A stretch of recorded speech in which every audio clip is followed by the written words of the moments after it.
mengundang narasumber kita yang sangat luar biasa.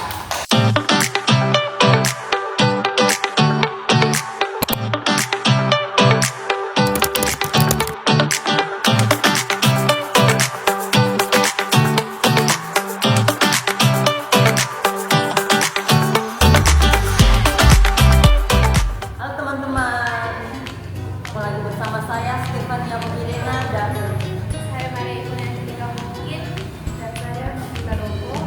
Oke teman-teman, pada kesempatan yang berharga ini kami akan membahas materi mengenai perkembangan penanaman modal di Indonesia pada zaman pra kemerdekaan maupun pasca kemerdekaan. Jadi teman-teman, penanaman modal ialah kegiatan menanam modal pada suatu usaha tertentu di wilayah Indonesia. Dan untuk menanam modal ini sendiri bisa dari investornya, itu bisa dari dalam negeri maupun dari luar negeri. Ya teman-teman, untuk masa pra kemerdekaan pertama dominasi modal asing, yang kedua agrarisme, yang ketiga ekonomi ekspor orientasi, dan yang keempat ketergantungan pada modal asing. Nah, berikutnya kita tanyakan kepada Kakak Ipon ini. Kakak Ipon, kira-kira apa saja sih yang menjadi bagian-bagian dari periode pasca kemerdekaan terhadap perkembangan penanaman modal asing ini? Oke, baik. Jadi pada masa pasca kemerdekaan itu yang pertama terjadi nasionalisasi. Nah, pemerintah melakukan nasionalisasi terhadap perusahaan Belanda bertujuan untuk mengurangi ketergantungan pada modal asing dan memperkuat kontrol negara terhadap perekonomian Indonesia. Terus yang kedua, peran negara itu melakukan upaya untuk mendorong industrialisasi dan diversifikasi ekonomi. Yang berikutnya ada pada masa Orde Baru. Nah, pada masa Orde Baru ini pemerintah mulai membuka diri terhadap investasi asing dengan tujuan untuk mendorong pertumbuhan ekonomi. Yang berikutnya ada krisis ekonomi pada tahun 1997. Nah, pada krisis ekonomi tahun 1997 ini berdampak cukup besar terhadap perekonomian Indonesia. Yang berikutnya ada pada era reformasi. Setelah Orde Baru, penanaman modal mengalami perbaikan untuk menciptakan iklim investasi yang lebih kondusif. Sekian.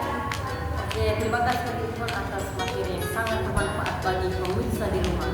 Jadi teman-teman, kira-kira ada 5 pokok yang menjadi bagian-bagian penting dari perkembangan penanaman modal di zaman pasca kemerdekaan. Yang pertama nasionalisme, yang kedua perubahan kebijakan, yang ketiga masa Orde Baru, keempat krisis ekonomi 1997, dan yang terakhir ialah masa reformasi. Nah, berikutnya kita beralih ke Kakak Novi ini. Kakak Novi, kira-kira apa saja sih yang menjadi faktor-faktor yang mempengaruhi perkembangan penanaman modal di Indonesia pada zaman pra kemerdekaan maupun pasca kemerdekaan? Silakan Kakak Novi. Baik. Jadi faktor-faktor yang mempengaruhi perkembangan penanaman modal itu ada 5. Yang pertama, stabilitas politik dan keamanan. Yang kedua, kebijakan pemerintah yang kondusif. Yang ketiga, ketersediaan infrastruktur yang disediakan oleh negara. Dan yang keempat, kualitas sumber daya manusia juga sangat mempengaruhi perkembangan penanaman modal ini. Dan yang kelima yaitu perkembangan kondisi perekonomian global.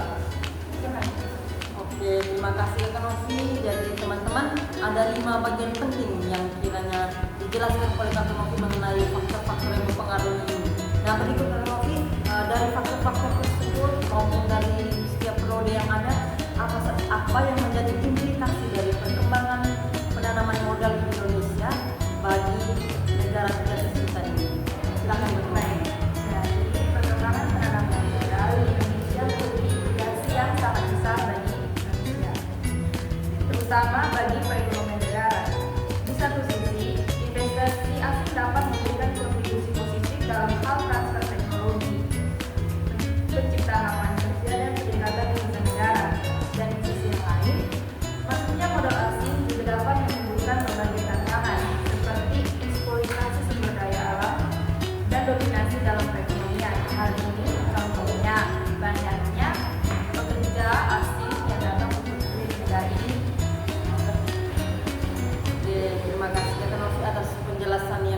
bagus untuk materi kita pada kesempatan ini.